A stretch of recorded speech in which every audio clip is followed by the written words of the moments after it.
بسم الله الرحمن الرحيم الحمد لله رب العالمين والصلاة والسلام على رسول الله وعلى آله وصحبه وسلم تسليما كثيرا أما بعد.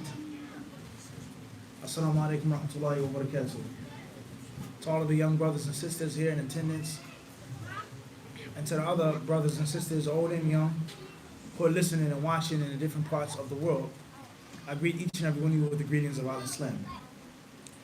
I don't know what the other speakers talked about or what they explained of bullying and peer pressure, their personal experiences, life lessons, verses from the Quran, hadiths of the Prophet sallallahu alaihi wasallam, etc. I don't know what they spoke about, and I don't wish to cover the things that they have previously covered, because time is always limited and it's always a crunch. So what I want to focus on in my talk is not so much bullying, but more on peer pressure. Of course, bullying is a worldwide problem. Bullying is not restricted to young people. It doesn't just pertain to kids or the teenagers. There are grown people who are bullies, grown men, grown women. There are countries who are bullies. And there are countries, grown men, grown women who are being bullied. So bullying is, in my humble opinion, is one of the staple characteristics of the human. Bullying and being bullied. Aggression, dhulm. I'm bigger, I'm stronger, I'm smarter, I'm more powerful, I have greater number than you, so I can bully you. That's something that's been around since the beginning of the human, and is always going to be around as long as the human remains. The concept of strength, size, number, ability, skill, etc. is always going to be like that. The human is always going to be a bully, and there's always going to be a human who's being bullied. All right? Not saying that it's not important, and not saying that it's not a huge problem among the Muslim youth with regards to school, with regards to sports, with regards to the masjid. You send your children to the masjid to study, learn Quran, and they get bullied. Or you send your son to go learn the Quran and he's bullying someone. It's going to happen. It has always happened, and it's happened. It's a reality. So, of course, we admonish the bullies. And we also admonish those who are bullied. We admonish the bully to fear Allah. No matter how young he or she is. As long as they're old enough to understand that they can get away with things and take things from other kids, then they have an understanding of what's right and what's wrong. Of course, fear Allah. There's always someone bigger than you, stronger than you, more powerful than you. It's not a good thing to do. It's not the right thing to do. Allah hates it. And there's so many things that we can say and tell them, those who bully. And we can also admonish their parents. What are you teaching your son at home? And which he's a terror. Terrorizing other kids, taking their stuff, having them scared and terrified to come to school. Allah Azza wa Jal blessed him, or blessed his parents to have more wealth, to have more money, to be more affluent. And he hasn't blessed you with that wealth. So therefore you teach your son to take it from someone else, to extort and to strong-arm other children. What type of example are you making for your kids? And most importantly, what is that going to end up in? And how is it going to end up for your son? Because if a child learns from a young age, I can get what I want as long as I'm strong enough to take it. As long as I'm fast enough to steal it. As long as I'm quick enough and sly enough. And you may be for some time. But the universal law is that you will get caught. And it's going to be something that you see, something that you want, something that's pleasing to your eyes, the finer things in life that you want. And you may have the ability to take, but know for sure the game will end. No matter how many quarters you put into the machine, it's going to stop. You can't win. And a situation will come in which you'll attempt to take something, steal something, and it's going to cost you a great bit. And that thing that costs could be your life, could be your freedom, could be your health, could be your Islam, could be your happiness, or could be the sanity of your parents. So what example are you setting for your son? By teaching him to be a bully? Or if you're not teaching him to be a bully, turning the other cheek, turning a blind eye. You know your son's a bully. You know he's a tyrant. You know. He's a chip off the old block. That's how you when you were in school. You know he goes to school, he comes home and stuff. People are scared of him, terrified of him. That's my man, that's my boy. Huh, right? What type of example are you setting for him? What type of parent are you? On the day of judgment, what will you say to Allah subhanahu wa ta'ala for wasting your son and allowing him to be a bully? So of course there's an admonishment that's given to the bully, and there's an admonishment that's given to the parents of the bully, or the guardians, stepfather, stepmother, whoever's in charge of that child. Right, move forward. We also give admonishment to those who are bullied. To those who are bullied. And instilling in our children, men and women, young boys and young girls, the concept of blood is blue in the vein of every human being. You bleed just like you bleed. How can you be terrified and scared and afraid of somebody who's a human just like you are? Allah Azza wa Jalla created you and He created him. He has a heart, he has blood, he has soft, tender flesh just like you do, and you're scared of him. And you give that person that power. You empower them over you. And you bend and crumble and twist and curl in light of fear. It's not okay. And it's all right to be scared. It's all right to be afraid. Someone's bigger than you, stronger than you, more aggressive than you. However, at what point do you allow someone to trample and run and walk over you? At one point, as a Muslim, one who says Allahu Akbar, one who places his or her face on the ground, and you put that fear and that veneration in the hands of someone else. What type of Islam are you practicing? And what's wrong with you? You can't defend yourself? You can't fight back? All right, he blacked your eye, he knocked out your tooth, he bust your face open, no problem. Get up and fight again. And the third and the fourth and the fifth time. And I guarantee you, if you keep fighting back at a bully, eventually he's going to get tired or she's going to get tired. Even if they keep beating you up, because it's no longer easy prey. It's no longer just, the sheer fact I can just do whatever I want to do. And that's also a universal law of nature. Lions, cheetahs, these things, they don't attack the strong, fast, healthy animals from among the flock. They go for the weak, they go for the young, they go for the injured, they go for the crippled. And as a last resort, they go for the big, strong, healthy animal. Even though the lion, or the pride of lions, or the patch of hyena, or jackals, whatever animal is hunting, they'll hunt and they'll go after the big, strong one if they have to. But that's not their first choice. And that's because hunting is a great deal, or it's a great usage of energy. It takes a great amount of energy to hunt, to run down an animal. And despite what you see on National Geographic, or in a movie, or a cartoon, or whatever type of fantasy world you think that you see, the percentage of carnivores or carnivorous animals hunting and killing their game isn't that high. Many failed attempts, and the animal outstrips the cheetah, or the cheetah runs out of breath in the air before it can get to it, or they use their horns, or their hoofs, or their own fangs, or their own teeth, whatever the case may be. Every time that this animal goes out to seek its prey, it doesn't get the prey. So therefore, the smart predator knows how to economize. My time, my energy is limited. My need for hunger, for food, and the supply of food is imminent.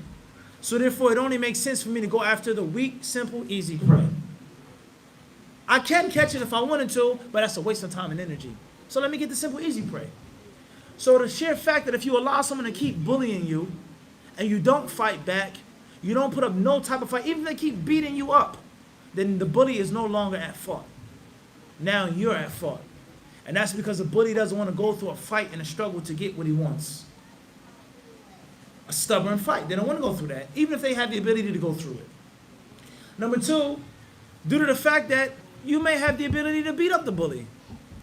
You may have the ability to be stronger than the bully. But you have to have some type of confidence, some type of self-esteem, some type of strength to stand up to the one who's oppressing you.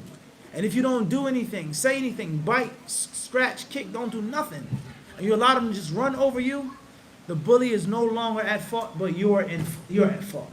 And that's because Allah Azza wa Jalla gave honor to the Muslim, and He gave might to the Muslim, and He gave a sense of worth and value to the Muslim. And if you squander that honor, that wealth, that weight, and that might that He's given you, then you're being disobedient to Allah subhanahu wa ta'ala. So we can't just talk to the bullies that are quote unquote bad guys and that's it. But you also have to talk to the kids that are being bullied, to stand up for yourself. And we all know back in the day, the old school, the old fashioned women, if you're outside playing and you don't know how to fight, or you're not that tough, or you don't have any brothers, you come home crying. You knock on the door, your mother comes to the door, what happened? They beat me up, they took my basketball, they took my football, they did this. And back in the day, your mother would do what? She'd lock the door. She'd slam the door in your face and say, I can't help you. What do you mean? I can't help you. Go outside, you gotta learn how to fight for yourself. You better pick up a rock, scratch, do something, kick, bite, do something. Fight yourself. But you're just being a total punk and just allow someone to oppress you time and time and time again, over and over again. You can't be my son, and you can't be my daughter. Fight you. You have to learn how to fight. All right? So when we talk about the parents of the bullies and how the parents of the bullies are at fault, the parents of the children who are bullied are oftentimes at fault as well. Do something, son. Pick up a pencil. Throw something at him. Do something, a cheer. Do something to fight back. Don't let nobody impress you and take your value and your honor from you. Let alone the concept of learn how to fight. In most cases, that bully was once bullied and picked on, and that's why the cycle continues. So learn how to fight. Me personally, I remember I was in school. I think it was maybe, I know for sure I was in elementary school. Maybe the 5th grade or something like that. I'm not sure the exact year. But somebody used to bully me, right? His name was Carlos. I used to go to Bryant, 60th and Cedar, huh? So Carlos used to always pick on me, say stuff, try to take stuff from me, pick on me and bully me. So one day we were in the yard, getting ready to, finish recess and go back inside. So he kept hollering at me, staring at my face, saying bad stuff. And wallah, I got tired of it. So I socked him. I punched him right in his chin. And Carlos, he immediately hit the canvas. He went down immediately. I didn't even know I could do it. I just swung, bang, socked him. That was it. So the teachers broke it up. What are you doing? You can't do that. Da, da, da. We both got in trouble. So after we went in from recess, we had to sit in the front of the, on the stage. The lunchroom was where the stage was too for the auditorium, right? And you had to sit out a couple of periods. Your parents had to come and get you. So as we sat up there, sitting on the table, he started talking to me. He started trying to be my friend, making jokes. Oh man, you think we're going to get out of trouble? So on and so forth. And since that day, Carlos never bothered me again. So the moral of the story is you don't know what you have the ability to do. And in most cases, bullies that present themselves as being tough and hard are really soft. But it takes a little bit of resistance. You understand this? You got to do what? You got to resist them. I got other stories as well from school. People try to bully me and the things that I did to them, until the message was made clear. Don't mess with me. I'm not the biggest person. I'm not the best fighter, but I will what? Everyone understand this? So you have to be mindful of that. And the parents have to instill this in their children as well. There's no such thing as size or age. Your size is an advantage and not a disadvantage. You see what I'm saying to you? So you can't keep allowing people to bully you. And you can't keep blaming them and boo-hooing and crying and playing the victim. That's also something wrong with your mind and your psyche as well. So the bully is suffering from something, mentally, spiritually, physically. And those who are bullied, they're also what? They suffer from things as well. So that's a brief concept of the psychology of bullies and bullying and those who are bullied. And we all know that the Prophet ﷺ has given us instruction with regards to this. He said, "Unsur akhaka zaliman aw mazluman." He says, how about your brother? If your brother is the wrongdoer or if your brother is being wronged. Unsur akhaka zaliman aw mazluman. Help him out.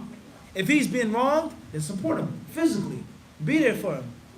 And oftentimes a bully will back down by the sheer show of numbers. That's it. Sheer show of numbers. Everyone understand this?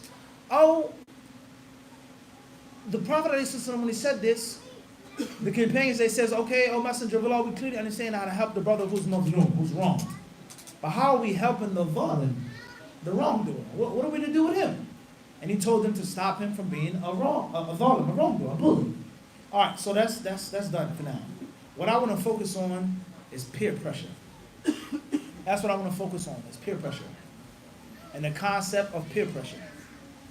And I don't believe, and I don't feel that peer pressure is absolutely bad or evil, as many people do, if not most people. Rather, oftentimes peer pressure is a good thing. It's a beautiful thing. And it's needed, and it is Islamically compliant to be pressured by your peers. Certain times and certain things. Oftentimes, other things, other scenarios, Peer pressure is a horrible thing, and it's a terrible thing. And if the child is not educated about the realities of peer pressure, if they're not instructed about the harm of peer pressure, then of course there's going to be major, major problems.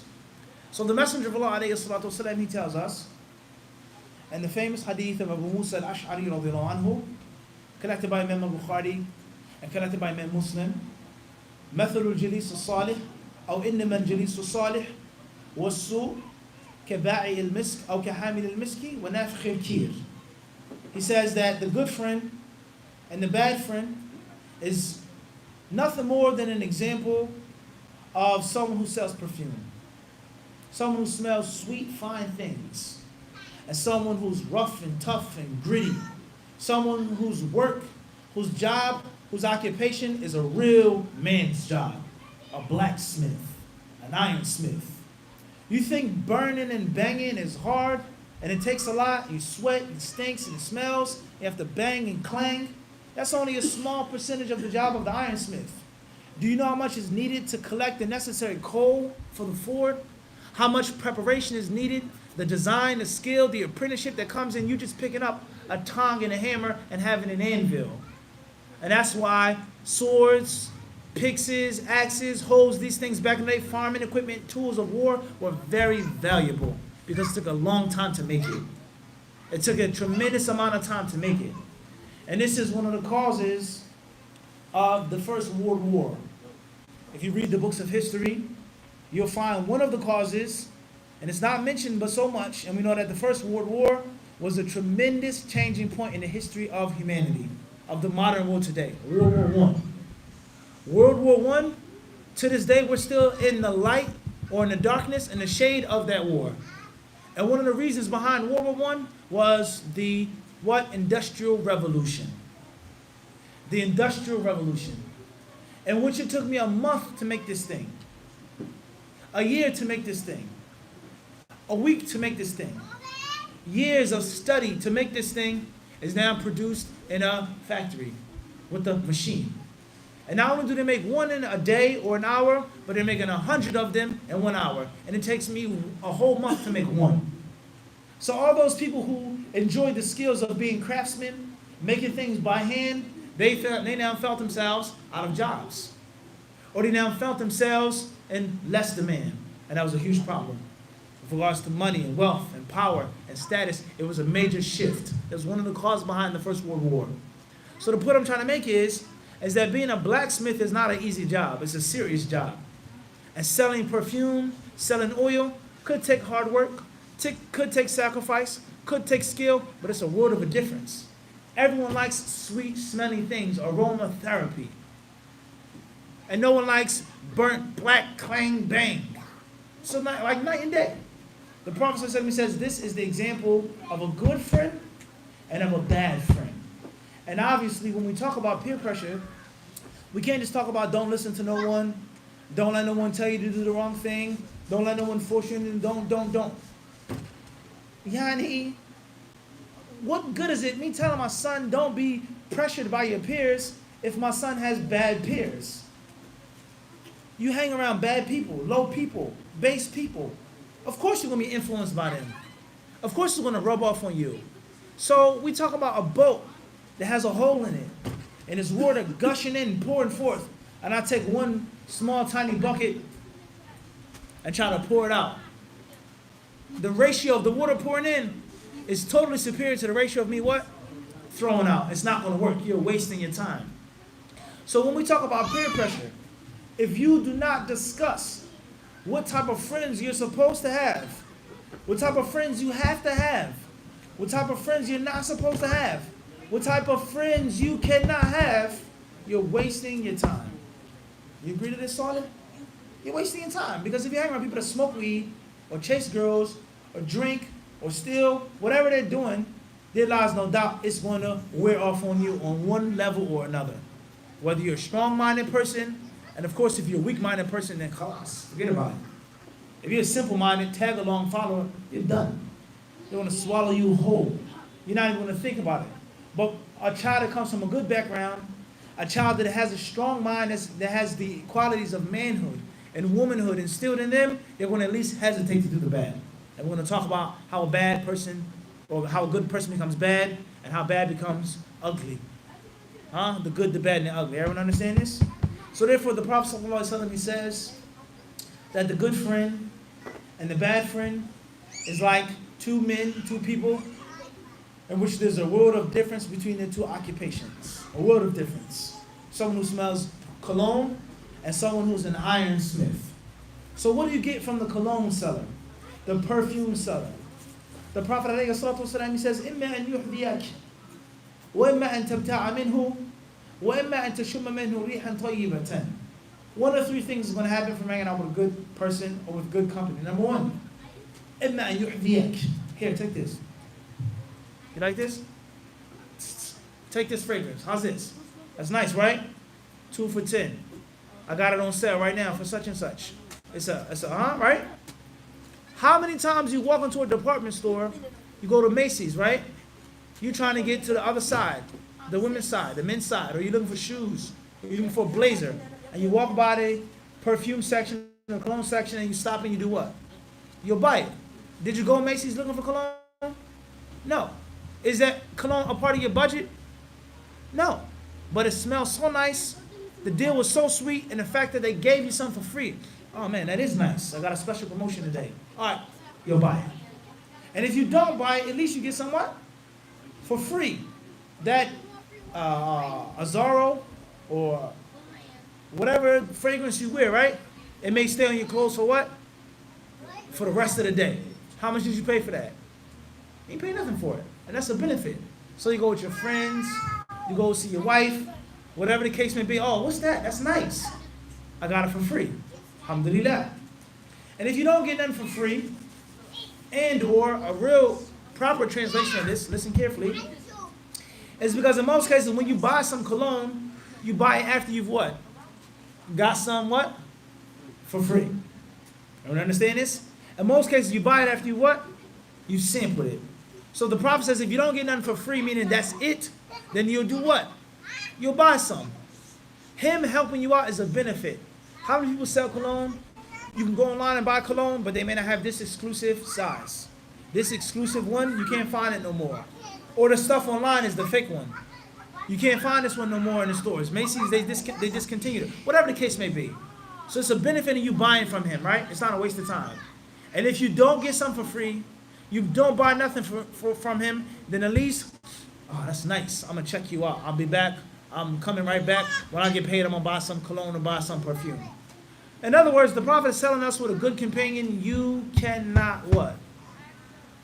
Lose. There's no loss.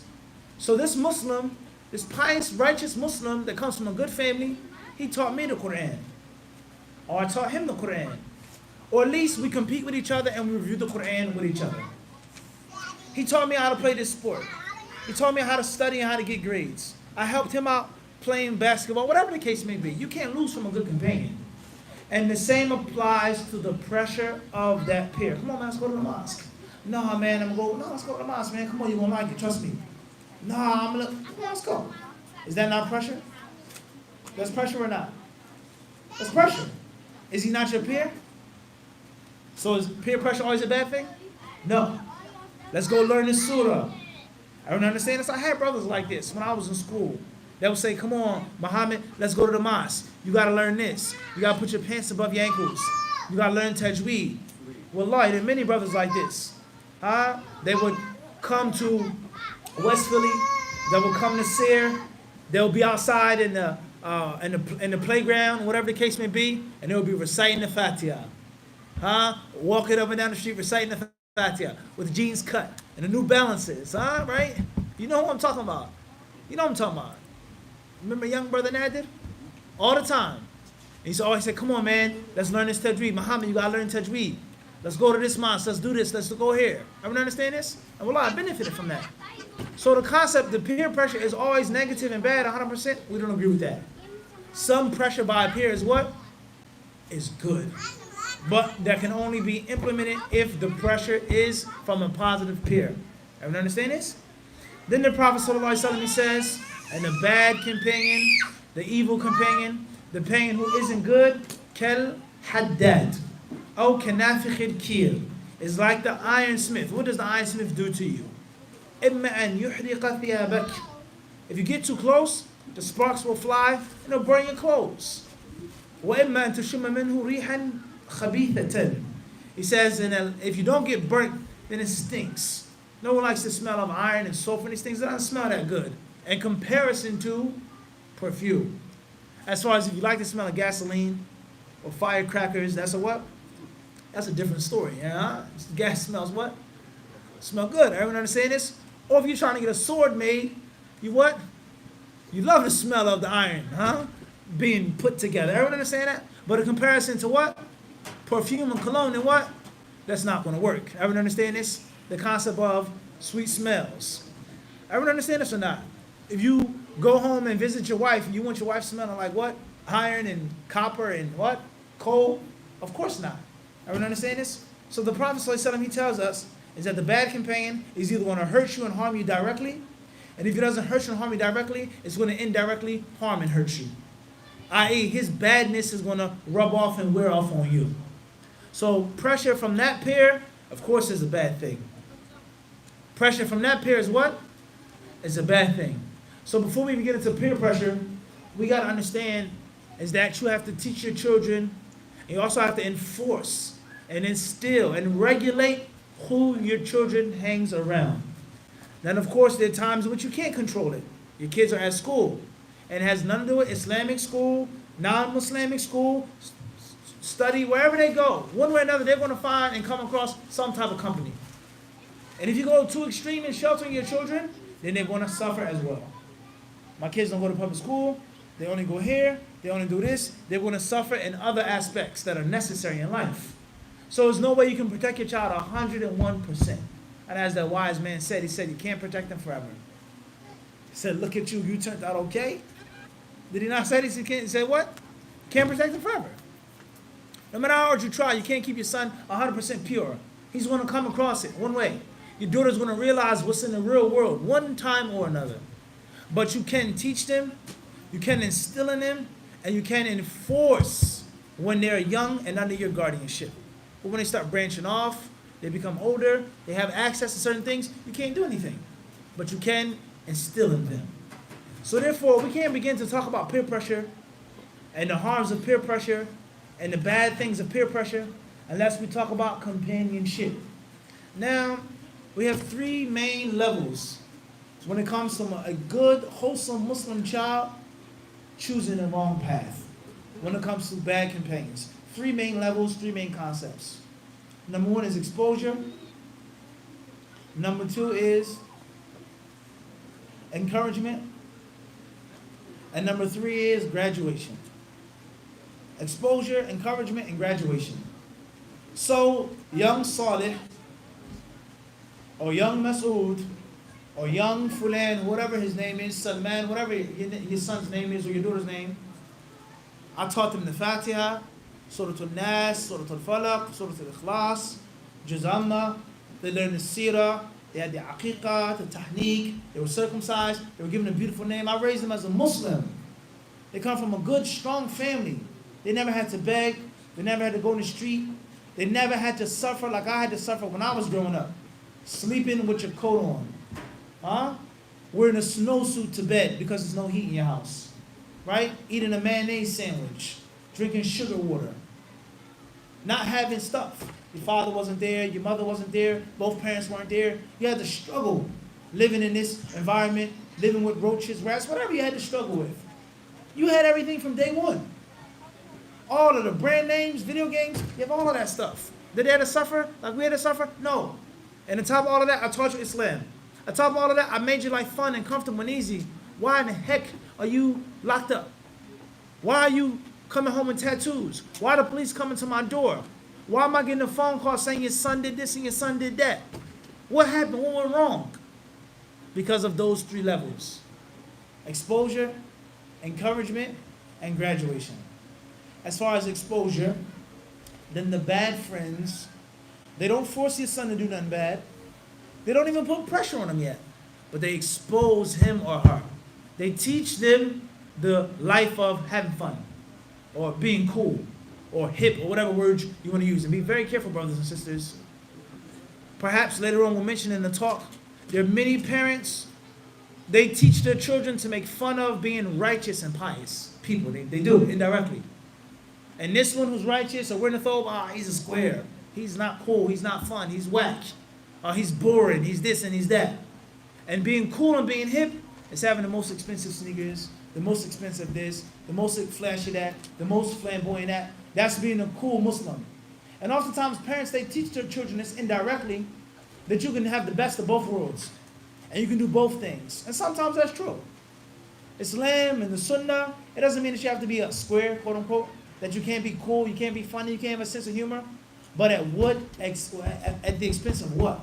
And how funny do you want to be? How cool and how hip do you want to be? And Brother Fulan, who dresses nice, who looks like this, who's always funny, he works hard. He has 2-3 jobs. He has a family. How are you getting the expensive sneakers?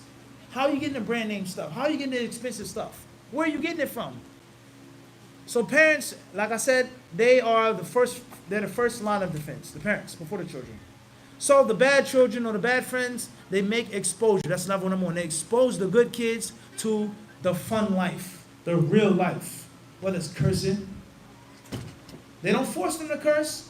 They don't encourage them to curse. They don't make them curse, but they show them what curse words are. Call her that, and call them this, and say this and do that. They expose them to girls and boys, to pornography. Look at this on my phone. Check that out. Expose them to it. They don't force them, but they expose them to it. They expose them to stealing. They expose them to how quick and how easy things can come and go, etc. Exposure. And after the exposure comes the encouragement. And which is no longer, check this out, but it's now, no, you do it. Go ahead. You scared? Are you a P blah, blah, blah, blah, blah? Are you a B blah, blah, blah, blah, blah? Are you a such and such? Are you this, you're this? And they'll call you bad and offensive words and names. And you don't want to do it. Your mom's voice is in your head, your father's voice is in your head, you think about the Quran, but the pressure from the peer is so severe, you end up doing it. Because they apply the pressure and they encourage you to do it. Then the third level is graduation, in which they no longer have to force you, pressure you, encourage you, but you went from good to bad to ugly. As they say, min fasidin ila mufsid. You are fasid, you're corrupt yourself. Putrid, rancid. Now you're mufsid, you make trouble and you cause trouble. And we ain't talking about Clint Eastwood, huh? The good, the bad, and the ugly. So you went from being good, tayyib, a good young youth, then you were exposed to evil, you were encouraged to do evil, you practiced it, you got the taste, you became addicted to it, and now you've graduated and you've leveled up. You're no longer bad, but you make others and cause other situations to become bad. You become ugly. And then once you reach that level, it's extremely hard, very difficult, if not impossible, to pull them back. And if they are pulled back, and if they are reeled back in, you reel back in your son or your daughter with a great deal of damage. A great deal of damage. They came back full of tattoos. Your daughter, she's back wearing hijab, she has 2 or 3 babies before marriage. Or this STI, this STD. Or this person who was with her, and she can't shake off this and this habit and this addiction. It's very hard. So the concept of companionship, and companionship. Why you hang out with them? You're a follower. You're weak-minded. And most people fall into false things, even in the name of Islam, is because they're weak-minded. And they're followers. And they want to be accepted. They want to fit in. They just want to go with the flow. And that's one of the most basic things that you're taught or used to be taught as a young child. And in my humble opinion, one of the most profound things. You get in trouble, the teacher pulls you to the side, stand in the corner, or they beat you, or whatever they used to do back in the day, and say, why did you do that? He did it. They did it. They did it first. I saw them do it. What's the first thing they tell you? If they jump off a bridge, what? Are you going to jump off a bridge? It's deeper than that. They're trying to show you from a young age is that you're not meant to be a follower. You don't just fit in because it's cool and fun because you see the rest of the people doing it. Use your brain. You may not be the smartest one. And everyone's not made to be a leader. That's the reality of life. We're not on some self-righteous stuff. You can't be a follower. Sometimes you have to be a follower. And there's nothing wrong with following someone upon good. But you follow someone with using your brain. Following them because you feel it's the right thing to do. Because it makes sense to you. Because you know it's the right thing to do based off of the Quran and the Sunnah. You don't follow nobody just because it sounds good, it looks good, or it's the popular thing to do. And if you don't teach your son how to be a Muslim and what the name Abdurrahman means, and who was Abdullah and Abdurrahman and Khadija and Aisha and Fatima and this name and that name, if you don't instill that tarbiyah in them, they're going to be victim to just being a follower. Or, unfortunately, being a leader upon evil and leading other people to do evil, nasty deeds. So peer pressure is nothing more than a product of bad companionship. The bad peer pressure. And the good peer pressure is nothing more than a product of good companionship.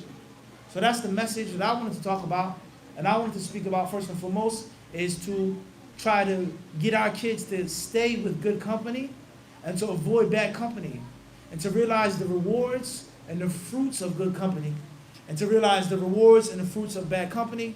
Most people that are in jail, that are locked up, that have messed up lives, messed up situations, it's not because they wanted to do the wrong thing, or they wanted to be bad, they wanted to be a delinquent, they wanted to be a menace to society, but it's because of friends, my cousin, my brother, my older brother. In khayran for khayr, wa in sharran for shar. Why are you a student of knowledge? Why did you go overseas? Because it's how my brother do it. Why did you drop out? Why did you do this? Because it's how my brother do it, or my cousin, or my mom, or my father. So what you look, what you see, what you hear is pivotally important. And don't ever be a yes man. Don't ever be a follower. All right? As they say, it's best to be the head of a fly than the tail of an ox or the tail of an elephant.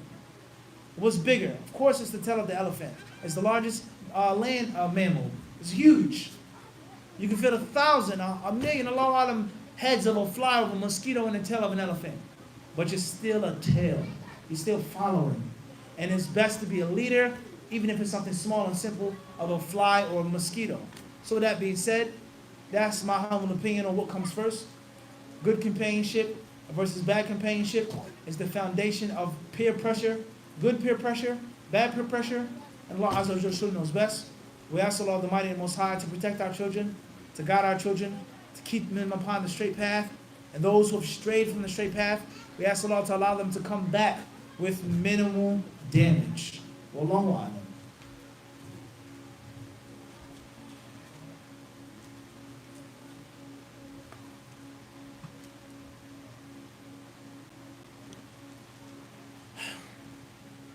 How much time we got? Yeah. All right, tight. You make that then and take a few questions, or tight. Jazakallah khairan.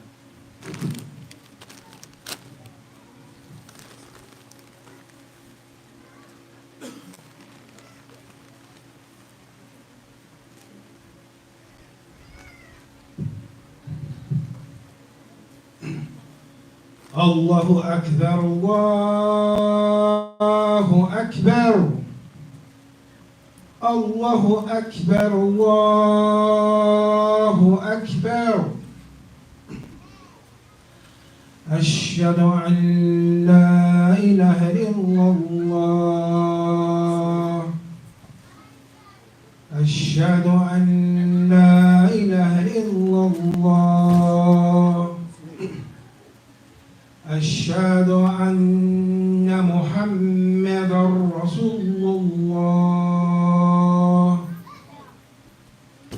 أشهد أن محمدا رسول الله حي على الصلاة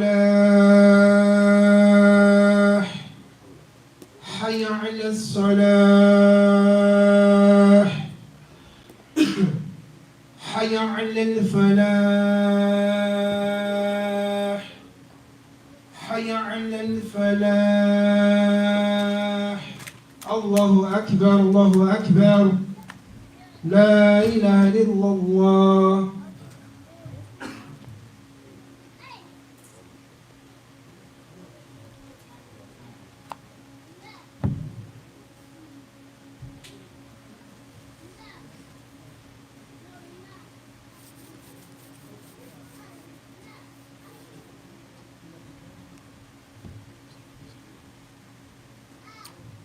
Yeah.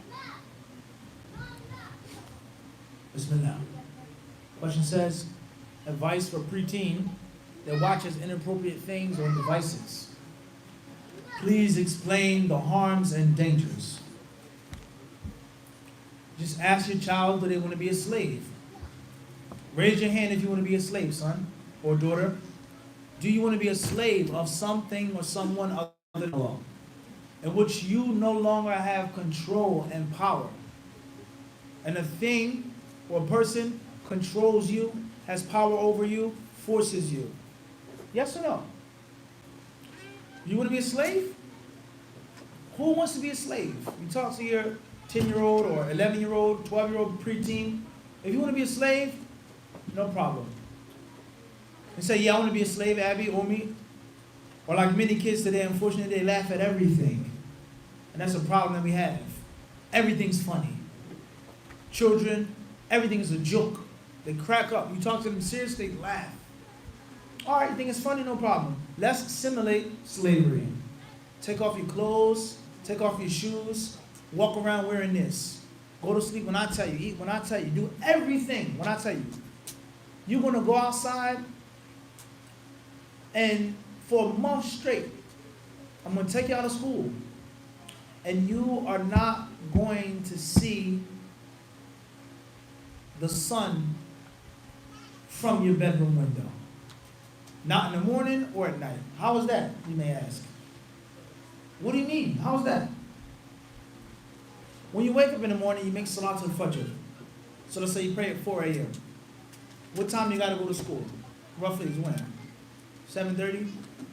Sun is up or down? It's up. You're going to see the sunrise where? In your house, through your bedroom window, right? 5:30, 5:45, no problem. What time you get out of school? 2 o'clock, 2:30. You're going to come home. In most cases, they're going to see what? From their house. They're going to see the what? The sun. No. 3:30 a.m., 4 a.m., you're going to leave your house and you're going to go work in the field. Whatever job I tell you to do, and you're not going to come home until after Maghrib. You don't see the sun in your house at all. That's the life of a slave. Working for 14 hours a day, 16 hours a day, 18 hours a day. You just think about that now. People complain about an 8-hour shift, 12-hour shift. No, you're going to work for 18 hours, and you're not going to get paid nothing. That's the life of a slave. I'm going to treat you like a slave. You're not eating this nice food. No, you're going to get scraps. The worst of the worst. Everywhere we go somewhere, I'm going to tell people you're my slave. I'm going to degrade you. I'm going to humiliate you. I'm going to debase you. That's the life of a slave. After that month is over, you still want to be a slave? Obviously, the child's going to say, of course not. That's what happens when you watch inappropriate things on your device. When you watch pornography on your phone or your tablet, you become a slave. And you think that you have control. You think you can stop when you want. You think that you have the ability to just do it when it's fun, but that thing will take control over you and dominate you, and it will literally fry your brain and destroy your brain cells. And you become a slave of that haram filth. And you no longer have control over your life. And every single aspect of your life will be affected and ruined by internet pornography. Everything. First and foremost is your religion, your health, your social affairs, your marriage, your children, your work, sports. There's nothing that you can do successfully, and you're a slave of the internet and the haram stuff on the internet, period. That's what you have to tell your children, is that it's not okay, it's not fun, it's not a thing that you dip and dab in. It will destroy and ruin your life. And the greatest destruction is that it will cause you to be a what? A slave. And I don't think that you want to be a slave. I just showed you a small taste of what it's like to be a what? A slave. So that's my advice to any preteen or any teenager, is to realize that it comes with a pinch of pleasure, and it comes with a quart and a pint of pain. That's how it is. It feels good, it looks good, it's fun, this and that, everyone's doing it, but the misery and the suffering that comes from it, you have no clue and no idea. And Allah knows best. Any other questions from the brothers and sisters here?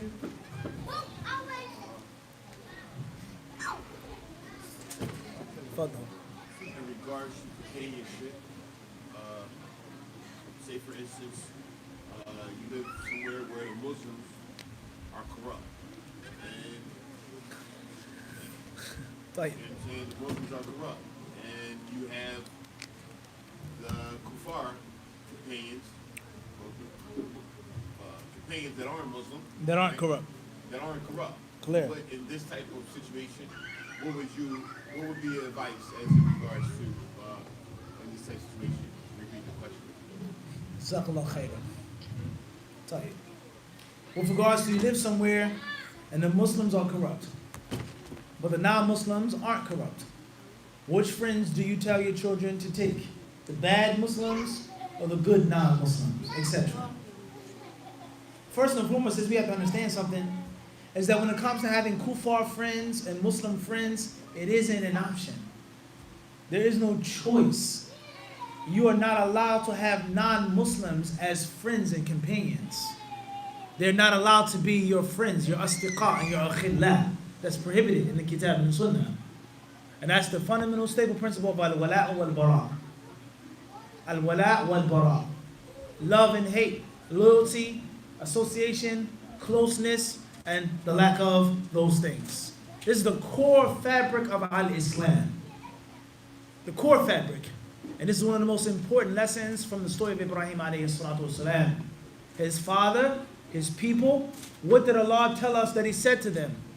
That we are free from you and from that which you worship until you sing aloud Allah and ibadah. The moment you worship idols and spirits and gods and goddesses, we have nothing to do with you. Inna bura'a'u minkum. We're free from you. And Ibrahim, inni bari'un. He says, I'm free from you. So it's not a choice. You don't have a choice. This is my friend, he's a non-Muslim, and this is my friend is a Muslim. No, it's not a choice. First and foremost. Secondly is in a situation, do you take the lesser of the two harms? The lesser of the two harms. In which the Muslims are totally corrupt and messed up, and the Muslims are totally pious or have some type of piety and righteousness, so on and so forth. At the end of the day, if there's a corruption in a place, and the kuffar are affected by that corruption, or the Muslims are affected by that corruption, and the kuffar are not, it's never going to be total. Because there's no way that the Muslims are affected by the corruption and none of the kuffar are. It's just impossible. If the hooks are snagging, then they're also going to snag what? The non-Muslims. There's no way. For it to be so widespread that the Muslims have been snagged and no non-Muslims have been snagged, that's just not going to happen. But there's a patch of good kuffar and the majority of what? Bad Muslims. But if the kuffar have been free and they've been saved from those hooks, there has to be 1, 2, or 3 what? Muslims that haven't been what? Affected. You got to find them. You got to search them out. It may take time. It may be difficult. They may not be the coolest people, the funnest people, the closest people, but somewhere, somehow, they're what? They're out there. And worst come to worst, if that's the situation, all of the Muslims are bad, all of the Muslims are racist, all of the Muslims are this, they're that, they want some crazy stuff, they don't want to be associated with other Muslims or a black Muslim or a white Muslim, or they don't want to be friends with a Muslim who comes from the Middle East, whatever the problem is that they're suffering from, then you have to, as we say, create your own chamber. You got to establish your own Muslim clique of young brothers and young sisters. Invite someone to come move where you live in. Property is cheap. You have a lot of land. How did Philly become what it became? Except through pioneers and trailblazers. There was a time in which it wasn't Muslims everywhere, niqabs everywhere, beards everywhere, sajda marks everywhere. Assalamu alaikum, you Tawheed, I'm Tawheed. Everyone says that in Philly, right or wrong? Just yesterday, we were going to Walmart. We stopped. There was a Caucasian fellow. He was out there with a sign asking for money. He looked like he was on drugs. He was down and out. You know the first thing he said to me? Assalamu alaikum. One time, years ago, I was down South Philly. I had a brother with me from New York City. He wanted to get a famous Philly cheesesteak. He said he wanted to go to Pat's with Geno's. This was years ago. So we took him down there. And we ran into another guy who was asking for money, a black fellow, right? So he started asking for money, asking for sadaqah, so on and so forth. And then he started quoting. Nah, inshallah, alhamdulillah, tarra Allah azza wa jal, tarra, he started spitting all this stuff. And intertwining all of that with his what? Begging for money. So the point I'm trying to make is in Philadelphia, you have bums, quote unquote, excuse me if I'm being politically incorrect, people that are asking and begging for money, they've been affected and impacted by what? Islam. That says a lot. That says a lot. And if you don't realize the blessing, then you're being ungrateful to Allah. And what you have people that aren't even Muslim that know the Muslim lingo. If I say Assalamu alaikum or some sadaqah, maybe he'll give me some. And the person may not be Muslim. Let alone the fact that the person doing drugs or alcohol or whatever the situation is a Muslim, and they're just begging for money. So this is showing you how many Muslims there are here, and how Islam and the Islamic culture and the Arabic language is so widespread. Am I making this up? What did Mahdi, a couple months ago, he sent me a picture of a bum. Wallahi, this person looked down and out. It's a white person. I'll swear to you not, I'll lie to you not, I'll show you the picture. He was wearing a HadithDisciple hoodie. Wallahi al-Azim. If you think I'm lying or exaggerating, ask him. And I'll show you the picture. I'll get the picture from my laptop. He's wearing a HadithDisciple hoodie. So he took a picture of him. He said, where you get that hoodie from? Why I don't have a hoodie, but he got a hoodie. And he was upset at me. He said, how's a bum in the street who ain't Muslim got a HadithDisciple hoodie and I don't have one? The point I'm trying to make is what? Is that you're going to find Muslims in Islam, what? Everywhere in Philadelphia. On one level or another. How do they get that way? Except through people doing what? Coming, establishing, spreading, marriage, girlfriend, boyfriend, prison, drugs. It's spread. So if you live in a place in which there are only a few Muslims and they're bad, then you need to do what? Establish it. Set up shop. And it may take 5 years. It may take 10 years. It may take 20 years. It may take some sacrifice and some struggle. But bi'idhnillahi ta'ala, South Carolina or this place or that place can be a what? A mini Philly. But how much are you willing to sacrifice for that? So all it takes is two good families. They have children. They grow up. 3 brothers. Conference. Visit. And next thing you know, what? Your kids have friends to hang around that are good, pious Muslims. So that's, I think, is the best solution. And Allah, make sense what I'm saying? Wallahu a'lam. Question says, please explain benefits of marrying young. Benefits of marrying young is that it's the Sunnah of the Prophet sallallahu alaihi wasallam. He instructed the youth to get married for many reasons. Another benefit of getting married is that you allow yourself to become seasoned and to grow into maturity and to learn from your mistakes. And sometimes that's the best thing to do, is not to wait too long to get experience and gain wisdom, but to do it as you go along. You rent with the intention of what? Buying, quote unquote. You learn as you go along. And many brothers and sisters who have young children, young teenagers, they make this mistake. You can't get married yet. You're not strong enough. You're not wise enough. You don't have enough money. You're too immature. Maybe they are. But allow them to grow. Allow them to mature gradually into it, inshallah ta'ala. And of course, there has to be something there before they get married. But they don't have to be perfect, just like we're not perfect. Do you know everything? Did you know everything that you know now back then, 20 years ago when we first got married? How many mistakes did you make? How many errors did you fall into? And you did what? You learned from them. So one of the benefits of getting married at a young age is that it allows you to mature and to grow and to progress. Step number 3, inshallah ta'ala, it allows you to be happy in the best years of your life, or some of the best years of your life, your youthhood.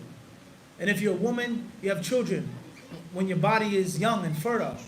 As a man, you want to have an old sore back bending over to play with your children. You can't pick them up. You can't stay up at night with them. You can't take them nowhere. You want to be a grandfather, or you want to be to run with your sons and pick them up and throw them on the bed and play with them and go places with them and have the ability to relate to them. All of that is only done when you're what? When you're young. And there are many, many other benefits of getting married at a young age. Of course, whatever you do in life, there are pros and cons. You can't have your cake and eat it too. There's a pro and a con of everything. Getting married at a young age comes with difficulties, comes with struggles, comes with some disadvantages, but it also comes with what? Many benefits and many advantages. Most importantly is you may become exposed to something, you may become addicted to something, you may go into something in which you can't get into. It's a wide entrance, Small exit, like a funnel. It's reality. And that's the concept of youth getting strung out on zina and on haram acts and haram things. And oftentimes, the youth fall into those things because they aren't married. And that's because marriage forces responsibility. Marriage forces maturity. Certain things you just can't do. And that's why non-Muslims at the workplace, they make fun of the married person. He can't go out and hang out with us in the bar. He can't go out and have wings with the fellas to watch the game because he's what? Because he's married. There's a woman who's waiting at home demanding his presence. He worked all day, come home to me. He wants to go out and spend his money and waste his money and laugh and joke and get drunk. But he can't because he's what? Because he's married. So sometimes marriage protects you from many vices.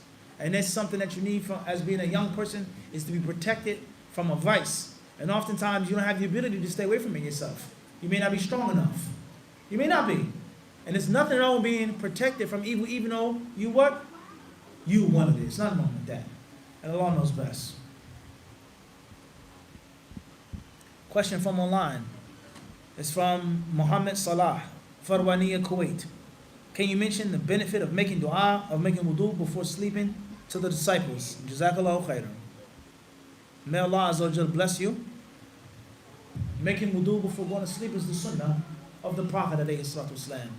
That which he did and encouraged and instructed his followers to do.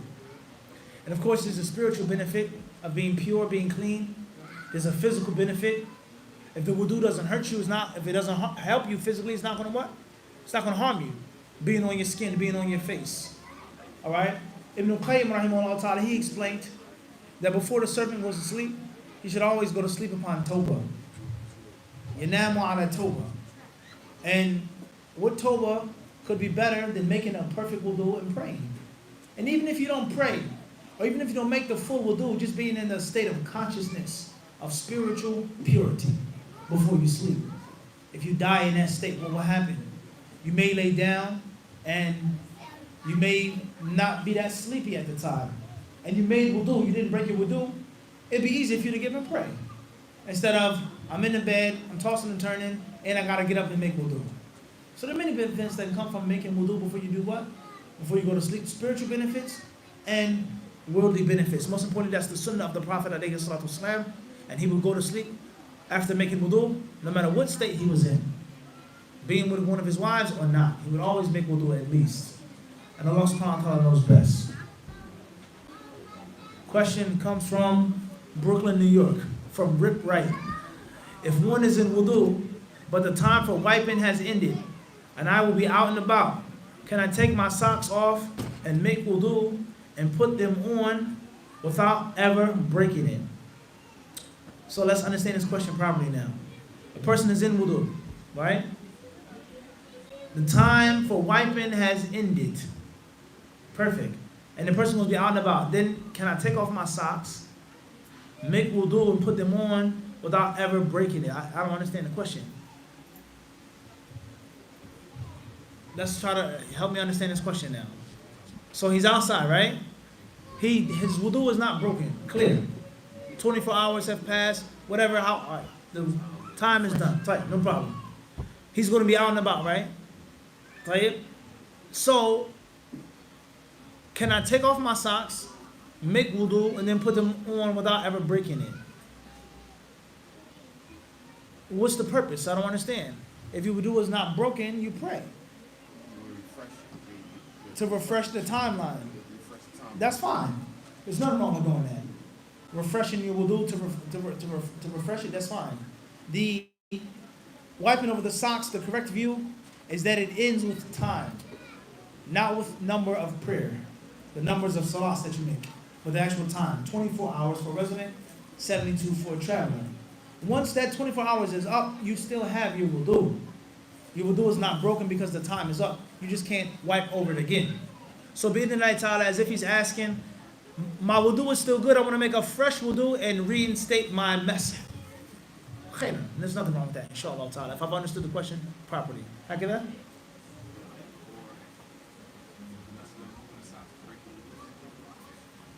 If you're asking about if taking off the socks, does it break your wudu? I don't think he's asking about that, because he clearly mentioned, he says, I still have wudu. And I think he's just talking about just reinstating the time of the mess.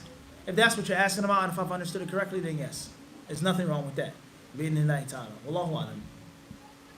Next question says,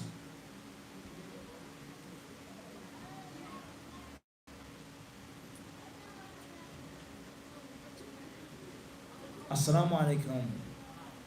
AB from Tangier, Morocco. Is it permissible to stay in the masjid making adhkar while they are reading Quran in an innovative, disgraceful manner in congregation? Allah bless all of the hadith disciples in the lands of Morocco. Jazakallah khairan for the question.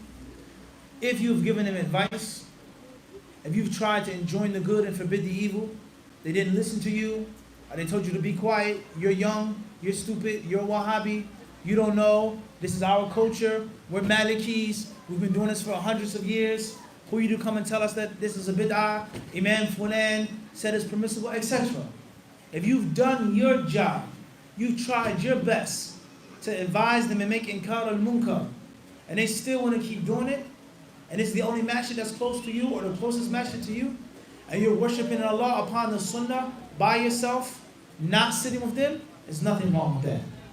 As far as sitting and not saying nothing, not hating it, not trying to give them any advice, even if they're not going to listen to you, not freeing yourself from the responsibility of the munkar, the inkar al-munkar, then that's a different story. At the end of the day, what they're doing is what they're doing. It won't affect you, it won't bother you. If you feel that Allah will punish them, or it's a bad vibe there, bad energy there because they're making this bid'ah, and you don't want to be around that, then leave that situation and make the dhikr at a different time in which they're not making that bid'ah, a different masjid in which they're not making that bid'ah, and that's bid'ah ta'ala closer to piety. But if that's not the case, the house of Allah is the house of Allah. It's open in the public to all. You're minding your business, doing your thing, they're doing their thing of innovation, it doesn't harm you, it doesn't bother you.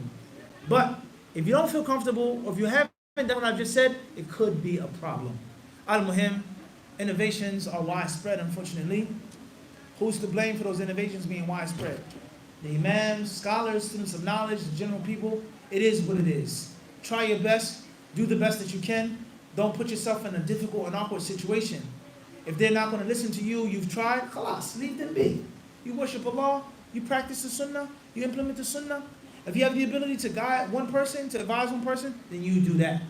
Don't conflict with them. Don't fight with them. Because they're bigger, they're stronger. The government, the culture, the customs, you can't win that fight. You can't win that fight. And it's only going to ostracize you even further. And it's going to reinforce the stereotype of, oh, these people, they think they're better than everyone else. They went to shed, did this, did that, did this, and did that. So you may be harmed. So bi'idhnillahi ta'ala, you do you in that place. And if you don't feel comfortable doing it in that place, then go to a masjid or be in that masjid in which you do it and they're not doing that bid'ah. Wallahu ta'ala alam. The question says, is there a minimum amount of cash you have to have in order to pay zakat? Yes. The minimum is called the nisab. Not the maximum, but the minimum. Approximately $4,500 US that you have for 12 months. Your bills, your needs, your wants, the daily things that you do are not, it doesn't affect that money. You now have to pay zakat. And Allah Azza wa Jalla surely knows best. Next question before we stop.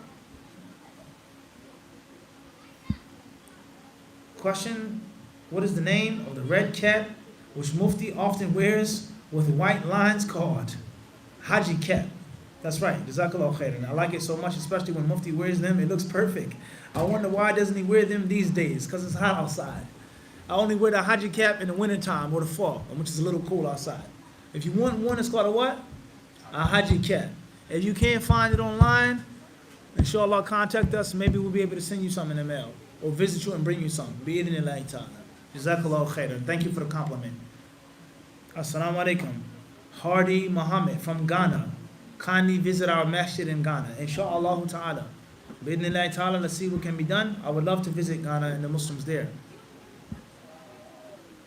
He says, can Mufti make a giveaway with some Haji caps? It's not available in Kuwait, I guess. Inshallah, if you don't find them online, we'll ship you some. Bi'idhnillah. Questions from Adam Ibrahim from Gothenburg, Sweden. In Sweden, there is a law that you can't pray in school. And if you pray, they will not let you do it. So is it okay to combine or praying sitting down so that they don't notice it? Try your best to speak to the necessary people who have political influence, those voices who are louder, and those whose arms and hands stretch out even further. to speak to the necessary people in position and status of basic rights of Muslims. Freedom of religion, having the ability to practice their religious rites and rituals as long as they don't cause harm or violence to the rest of the citizens. Prayer doesn't harm anyone, but it makes people better. But your voice may not be loud enough. And this is one of the problems of Muslims not being involved with politics. This is one of the problems of the Muslims who say, hear no evil, see no evil. Oh, we don't get involved with that. We're not going to involve that. And then you have problems like this. The Muslims must have a voice, someone who represents them. These Muslims, they pay taxes, they buy, they sell, they have children. That's helping your country. So when it makes sense for you to accommodate their needs, basic religious needs, making prayer doesn't hurt anyone, it doesn't harm anyone, it's not no violence, it has no effect on British or Dutch culture or this type of culture, what's the problem? Let them have the ability to pray. If they can make salah on time, perhaps they'll be good students. They'll be better students. Doctors and lawyers and engineers and athletes, contributors to the society. But the average person can't say that. And one person's voice isn't loud enough. So you have people who speak and know how to talk and know who to talk to get these things done. That's first and foremost. If it can't be done, it's too difficult, they won't listen, they refuse to allow the Muslims to have these basic rites and rituals, move somewhere else. Go somewhere else. Go to another city, another town, another country.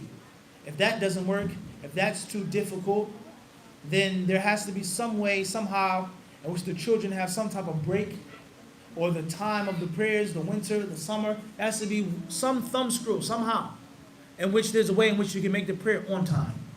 Even if the prayer is delayed for an hour or 2 hours, but it's still in. There has to be some way in which the children are allowed. Worst come to worst, the kids can never, ever pray. There's never enough time to pray, which I can't see that's possible. Then combine the prayers only out of necessity, but it can't be done every single day. Because the prayer is made to be done in its proper time. إِنَّ الصَّلَاةَ كَانَتْ عَلَى الْمُؤْمِنِينَ كِتَابًا مَوْقُوتًا. Fixed prayers, fixed times. So there can't be something that's taken as a habit all of the time. Occasionally, out of need and necessity, that's one thing. But what's important is not to put the Band-Aid on an open cut. Stitching is needed. It's a problem which the Muslims don't have the ability to practice basic religious rites that do not cause any harm or disturbance to the non-Muslims and to the culture and the society in which they live. And Allah knows best. May Allah help the Muslims in Sweden. Wallahu alam. Tayyib, next question. Is MR Wolfshire UK. What does it mean? It says, وَذْكُرْ فِي الْكِتَابِ Maryam. And remember in the book Maryam, in Surah Maryam mean? Who is Allah ordering to remember Maryam, and in what book? Could you mention some reasons why you chose to do your PhD in the USA? Tayyib. As far as the question regarding that verse from Surah Maryam, then Allah Azza wa Jalla is speaking to the Prophet sallallahu alaihi wasallam. وَذْكُرْ فِي الْكِتَابِ. Remember, O Muhammad. Allah is speaking to Muhammad in the second person form.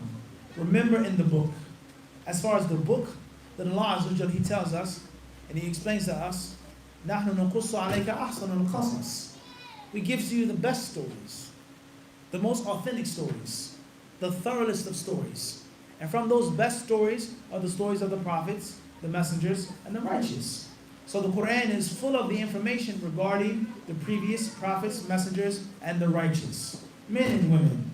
Men and women. So remember Maryam in this book. We also give you information. We give you facts. We inform you about the previous scriptures that speak about Maryam. The Jews who lied on her and accused her of being unchaste. And the Christians who accepted that immaculate, miraculous conception of Isa and his mother Mary. Everyone understand this? And we give you the most authentic version of the story. The thoroughest version of the story. And that is what Maryam did, what she said, and what happened and why. That's what's meant by that in brief. And Allah knows best. As far as the question, why did you choose to do your PhD in the United States? Then bi'idhnillahi ta'ala, in brief, if we have enough time for that, in brief, there are many advantages and there are many disadvantages. One of the advantages of doing it in Medina is, of course, it's free. You don't have to pay anything. Another advantage, you're already in the system. You've studied your bachelor's degree, you've studied your master's degree. You going into the PhD is relatively simple and easy. You're already in the system. You know the teachers know you. You know the school, you know the language, you've went through the exams, the books are simple. And obviously doing it in the United States is going to be difficult, especially in my situation, which I never went to college in America. I never studied any secular knowledge outside of high school. I left when I was 18 years old. So oftentimes, even to start a PhD, you can't just do a PhD in America. You have to actually do a master's first. You have to have a certain amount of credits. Let alone the fact that religious studies in PhD, it's not that simple. All right?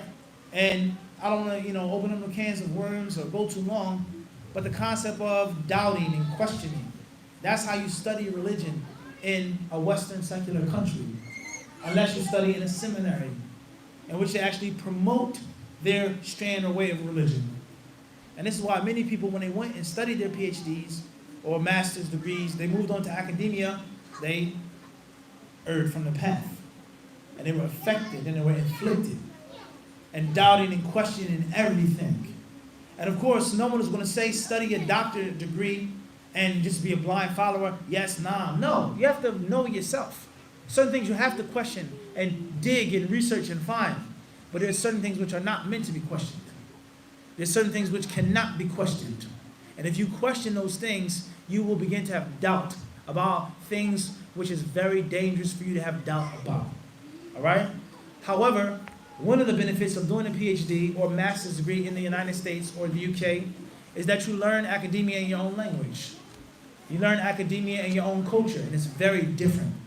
If you have a plan on writing articles, writing journals, writing books, being a professor in school, you have to know the language of the people, the jargon of the people, the terminology of the people. You have to learn the style. And you're writing a 700-page book in Arabic, a 1,000-page thesis in Arabic. No doubt, your English skills, your English terminology is going to be affected. And even if you're not sloppy, if you're talented, you stay up on it, it's not going to be at the premium amount of sharpness because you're not writing it in English. And you're not using their terminology, their expressions, so on and what? And so forth. Let alone certain degrees being accredited, other degrees not being accredited, certain people in places accepting it, not accepting it, and the concept of gathering and joining the best of both worlds. You studied in Medina, you learned the traditional Orthodox way. You study in the United States, and you learn the traditional Orthodox way, how they see it. That's a formidable combination. He says that what? He says they're mixing their styles. He says if these two styles were ever what? Mixed together, it would be what? Too formidable. He did not say this? He said it would be too formidable. So it's always important to merge and to marry things. Hybrids. East meets west. Old school and new school. When you put them together, it'd be what? Extremely formidable. So this was some of my vision and some of the ideas that I had. And of course, you have different views and different opinions. Some people say, no, stay in Medina, do it. Some say, no, do it in the United States. Many people I had say, don't even do it. I had professors in college say, don't do your PhD. I said, there's no point in you doing it. I had a very close friend of mine, very talented brother, extremely smart. He says, there's no point in you doing a PhD. The only difference on a PhD is a doctor in front of your name. That's it. The same stuff that you get and learn in a master's degree in Saudi, you're going to have with a PhD, even in America. And there are many Americans and non-Muslims who are against getting a PhD. They say it's a waste of time and a waste of money. And a master's degree suffices you if you wish to be an expert on any field and subject. I don't know, we're not here to discuss who's right and who's wrong. What's important is that people give different pieces of advice. I had some professors say stay in Medina, and some professor says no, you should go back to the United States, go back to your country. You've been there for 10 years. How long are you going to stay? You've been there for 10 years. You need to go back to your country, your people, your language, help them, benefit them. We've given you everything that we've possibly given you. What more are you going to learn from us at this point? So there are different pieces of advice, different feelings, different ways of looking at it. And this is some of the reasons why I chose to left, and there are other reasons I chose to leave, and there are other reasons what? As well. Wallahu a'lam. The last question that we'll take now before the salah. It says here, the question is from Khidr Nasser, Kuala Lumpur, Malaysia. Can we take knowledge from people who go make permissible matters which are accepted to be impermissible, such as shaking hands with opposite gender, drinking with the left? May Allah bless you, Brother Khidr. Please give my salams to Brother Ashik and all of the brothers and sisters there in Malaysia. and Kuala Lumpur and other places besides Kuala Lumpur. It depends on what you mean. Something that's impermissible, how is it impermissible? According to the clear, concrete evidence of Quran and Sunnah, that's one thing. Or it's an issue of ijtihad. The hadith, they differ. Some say sahih, some say da'if. Or there's no hadith on the issue, like playing chess. There's no authentic hadith that prohibits a person to play chess. Are there statements from some of the Salaf? Yes. What do they mean? How they interpret it? Are they authentic? That's a different story. So a scholar comes along and he says there's nothing wrong with a Muslim playing chess.